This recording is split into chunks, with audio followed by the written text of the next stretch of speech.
In this episode, I am going to be sharing with you the reason why it's not working yet. If you're doing all of the things for your business and you still feel like you are banging your head against the wall, I'm going to share with you why this is happening. Welcome to No Rest for the Vivid Business podcast. I just said that like Bake Off. Welcome to the Big British Bake Off. No, the Great British Bake Off. No. Welcome to No Rest for the Vivid Business podcast. My name is Claire Hill. I am a self-belief and business coach. And the reason why I'm a self-belief and a business coach is because without self-belief, you haven't got a business. And I love all the self-belief stuff as well as making you fuck tons of money once we get that sorted. And I am the queen of unstoppable self-belief. And I'm so happy you are here. Welcome to the podcast. If you're new to listening, come in. Get settled. If you're walking, if you're running, my new favorite thing is to run to podcasts. I love doing that. Cooking, cleaning, in the car, wherever you are. I am in your ears and I am so grateful to be here. So thank you very, very, very, very much. If it is your first time, please go and subscribe or follow wherever you're listening or watching. If you've been here a little while, you know I said this last week. Can you go and give us a little review? A few stars, please. Thank you very much. I'm very grateful for it. So today's episode is all about this like life-changing situation that I really want to tell you about. And it's also a small taster of my course, Supersonic Self-Belief. My course, my brand new course, which is fully loaded now, ready to binge, ready to be there, fully accessible instantly. Supersonic Self-Belief is to embody that unstoppable version of you, that future version of you who has all that self-belief, has done all of the things, has got all of the goals ticked off, sitting there feeling pretty smug. That version of you is just waiting for you on the other side of my course. And I could talk about this course till the cows come home because I think it is my best piece of work. I have poured everything into this. And the reason I have is because I understand that my mindset and how I see my business, my life, my challenges, the experiences I've been through, I see them very differently to the masses. And there is a science about this. I have a proven method in order to get to where I am. And so I have distilled it into this course that you get to have for yourself. You get to experience the way that I think and how my mindset works, but not just in the way it works for me. You get to tailor make it to you in that course. So I wanted to give you a bit of a taster. If you've got the course, this lesson is chapter 1, lesson 1B, and it's all about your nervous system. Now, I know so many people talk about the nervous system. There's a reason why so many people talk about it, because it's really freaking important. Our nervous system governs how we show up, present ourselves, how visible we get, how we feel about money, how we feel about relationships, all around our nervous system. It governs everything, how we breathe, how we think, how we move. Our nervous system is the full stop and the capital letter of every sentence our body ever gets to speak. God, I hope that metaphor actually lines up with what I'm trying to say, because that was pretty good. The capital letter of the full stop. Anyway, sometimes I really feel like I'm some kind of lyrical genius. You know why? Because I'm a hop stepper. Right, I'm going off on a tangent. I'm a bit tired. I did go for a long little stretch there, but my maiden name is Vidler, and my name was Claire Vidler. Oh God, that's why Vid. I use Vivid in everything because everyone calls me Vid. It's my nickname. Everyone calls me Vid. And so I used to say, "Here comes a hot stepper." I would sing. That's why I'm saying it, because it says lyrical gangster. I'm like, why have I started talking about this song? And it's because I said lyrical genius. So here comes a hot stepper, Claire Vidler. I'm a lyrical gangster, Claire Vidler. Excuse me, Mr. Officer, Claire Vidler. Keep talking like that. I think that's the words. So it used to be like my song. I sort of said, this is the song about me, because Claire Vidler sits into that because it's a hot stepper. Wow, you've come here for business advice and now we've got all of that gobbledygook. But this is how you get to know me. Okay, nervous system. Get back in the game, Claire. Nervous system. So it's really important that you understand the nervous system and how it impacts your business on every single level. So I'm going to just take you through the pathway. And again, if you're in the lesson and you've got access to the lesson, I go into so much depth about this. There's infographics and you can absorb it and understand it and transform how your business operates from your nervous system. So honestly, Supersonic is banging. Get your hands on it. There will be a link in the show notes if I remember to tell Hannah, but it's on my website anyway. So my nervous system picks up on dangers or things that are unfamiliar more than anything, things that feel risky because they are new subconsciously. So your body picks up on a new experience straight away. You're not thinking about that. Your body is picking up on it. For example, you walk into a room, you're going to a brand new networking event, you walk in and straight away there's somebody that might not greet you straight away, for example, or it's unfamiliar because you don't know where the toilets are and you need a coffee. Right, obviously the coffee's not going to be in the toilets, but you get the drift. You are in an unfamiliar surrounding. So your body goes, oh, must be unsafe, and creates a feeling of this must be unsafe. Now your brain doesn't like feelings that don't have meanings. Okay. It can't just have a feeling. It can't just feel. It has to go, that feeling must be because that part of your mind, your doubt, cannot operate without a meaning to that feeling. So what it does is it pulls through the historical archives of our memories and goes, right, there was a time when we felt like this before, and it was at this point, okay, so it's because I'm too much. I'm too much for this room. That means I shouldn't be here. Or even better, I'm not enough to be in this room. Because once in band camp, I'm only making a joke because I'm on one. You know what I'm getting at. At one point at school, you were probably not good enough. You weren't picked for the team. Okay. I was never picked for a team. I couldn't catch till I was 35, maybe 36. Cannot. Right.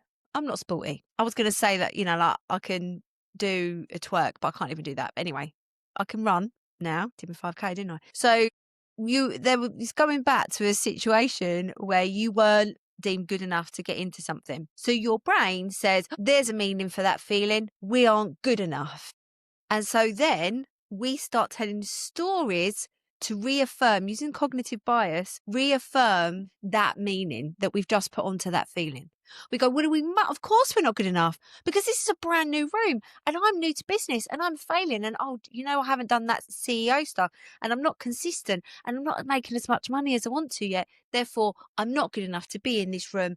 Doubt spiral. Now that doubt spiral then signals to your nervous system, God, we're feeling really shit. Let's get some anxiety. Let's get some anxiety floating in, mix that into the situation. Lo and behold, you're feeling like a bag of shit. You don't feel up. You're not showing up as your best self in that new environment. You feel like an imposter. Doubt is roaring. You're scared. You shrink. See you later. See you later, any possible clients, because you've just shrunk and we can't get where we need to be by shrinking when we walk into a room. Okay? Millions of examples of this. When you think about this, when those feelings happen, when your doubt happens, what is the trigger? So there is no reason why, when you get that doubt into your head, that you cannot interrupt it and start thinking a new way. So I want to tell you about the 3R formula that helps you to just get back in the game. When you have that doubt, to understand that it is just your nervous system reacting to the unfamiliar. Number one, the first R, because it's called the 3R formula. Remember, it's just noise. It is just you reacting to an unknown subconscious feeling that something is unfamiliar. So step one, remember it is just noise. Number two, realize that the reason that you are having that feeling and that thought is because you are doing something big. You are going out of your comfort zone. You are growing. Okay? 3, remember that this is a sign. And number 3, I want you to reframe. So if it is saying to you, if your doubt is telling you you're not enough to be in that room, I want you to reframe immediately and say, I am learning to grow in this room. That's a good one, isn't it? That's a really good reframe. I'm learning to grow in this room. So next time doubt hits, I want you to apply the 3R formula. Remember, it is just noise. Realize it's just a sign you are growing and reframe it into something really positive.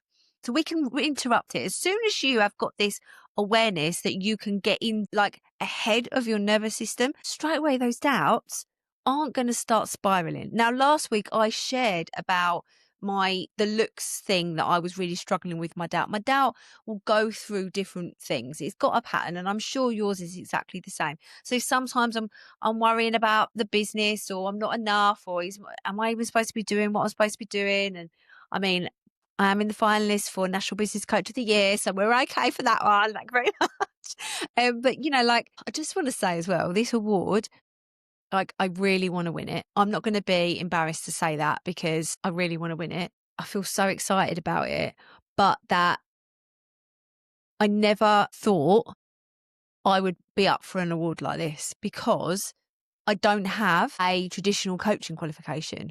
What I do have is 20, nearly 25 years of supporting people to be their best selves. I have lived experience. I have my degree with I did parts of my counselling training and stuff. And I've got my master's degree, which is all of that. The way that the Warrior Boss method was where it was born in my master's degree research, and for a huge body of coaches to say, you're one of us, that qualification thing. I mean, we all have that, don't we? Where we're like, we've all had it in the past, but it just shows you that qualifications, if you've got the experience, it doesn't matter.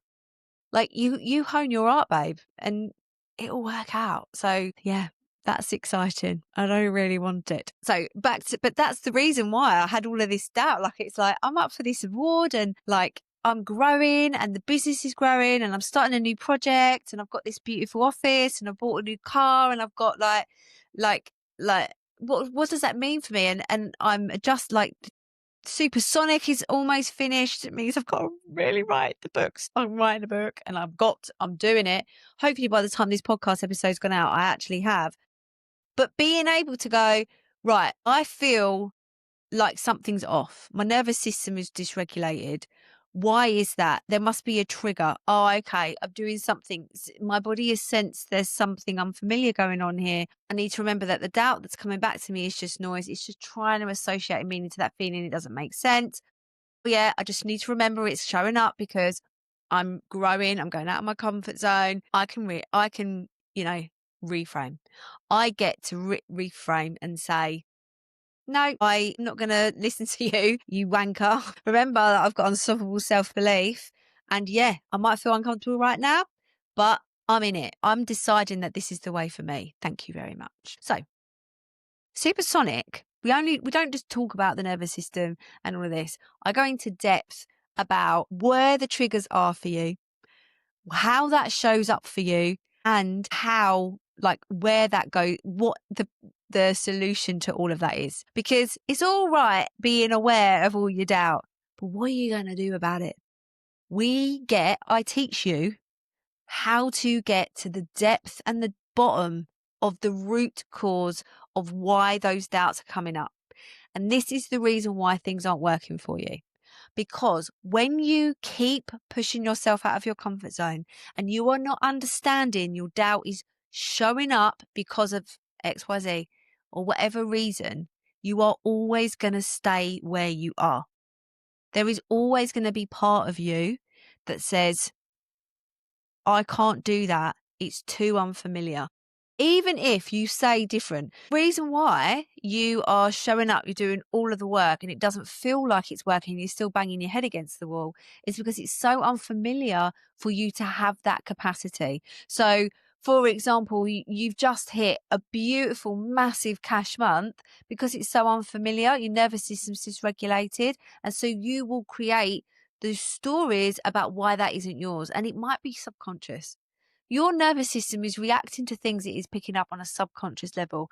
And with the Supersonic course, I'm going to give you the tools. You're going to learn the tools to do this for yourself. Okay? I do this for myself. You get to too. I'm going to gift you all of that magic of understanding that mindset strategy to unstoppable self-belief so that you can nail it. So that you're not banging your head against the wall all the time anymore. So the things that you do start working. And they work consistently. For example, not showing up consistently on social media, unless there's a strategy behind that. Why is it that you stall on your content? Why is it, even though you've got a bank of 900 posts that you've already put out, you're not redoing those posts and like putting them back out there? It's because being consistent is so unfamiliar to you that you cannot regulate yourself enough to believe that you will grow and it is worth the work. Like, if you've never been consistent and actually committed to your goals and actually achieved your goals, that's going to be unfamiliar. So being able to take a step back and think, well, the reason why it's not working is because it's so unfamiliar for me to pass the goals. There's another sort of thing here. It's a bit savage, but also that if you still stay stuck and things aren't working, you get to stay in victim mode. One of the best things that anyone has ever said to me was, well, actually, I think I learnt about it and said to my husband, oh my God, I have a pity party. I'm stuck in this trauma. Like, I'm enjoying keeping talking about why things shouldn't be working. And then I said, you got to call me out when I next do it. And then he was like, oh, you're having a pity party. If you keep moaning about how it's not working, you are like reaffirming why it's not working. And you're doing that, you're reaffirming going, it's not working, it's not working, it's not working, because that is your familiar. That is your comfort. It's unfamiliar to say, you know what? The things that aren't working are actually still working because everything's happening as it should. All of the wheels are turning in the direction I need to. I'm just going to trust the process. I'm going to hold my nerve. That's unfamiliar. But moaning about how it's not working, familiar. It's keeping you there. You are staying in the familiarity of the pity and the victim mode. And the thing is that when you are in victim mode, you're not taking responsibility for the fact that you can make the change. Sorry. Outside blame. It's the economy. It's outside of me. It's the, like, I haven't got time to do anything. Make fucking time then. Savage. I know that was quite savage. That made me feel uncomfortable, but it's true. Like, if you've got to take responsibility for making time to prioritize what is going to move your business forward, if that's invested in yourself, make money to do it. There was somebody in the Vivid Business Club, like she's quite a new member, and she's been a member for a month? No, when did she join? 6 weeks she's joined. And she wanted to pivot her business, but she needed a cash injection to get there. And I said, well, why don't she wants to, she's been doing social media and she's obsessed with photography and that's what she wants to do. So why don't you, like, you've been practicing for quite a while with your photography. Why don't you create some way to sell some brand shoots to buy the equipment that you need? So unfamiliar. But for her to go, oh, I can just take responsibility and take action. I don't have to moan about how it's not working anymore. I can just get it done. She just accepted it. She accepted that she gets to decide to move it forward. And she did. And she's not in victim mode anymore. Well, I don't even know if she was actually. That might be a bit savage of me to say, but oh my God, her growth is incredible. We've got very similar backgrounds. And I think sometimes when I think about how I used to talk about my mum and like my family and all of that, I'd be like, so comforting to talk about all of the bad stuff that's happening. What about all of the things that are working for me? So I just want you to watch out for that. When you're talking about the things that are working for you, see how your body feels. And I bet you any money you feel uncomfortable. And that discomfort is the sign that your nervous system is dysregulated. So just breathe through it. And if you want to learn more, dive deeper into this and actually learn how to master this, get on board with Supersonic Self-Belief. Okay, I'm going to leave it there now. That was a big one. Have a wonderful rest of your day wherever you are, and I shall see you in the next episode. Thank you so much for listening to the No Rest for the Vivid podcast, written, produced and hosted by Claire Hill, and music has been composed by my brother, Phil Vick.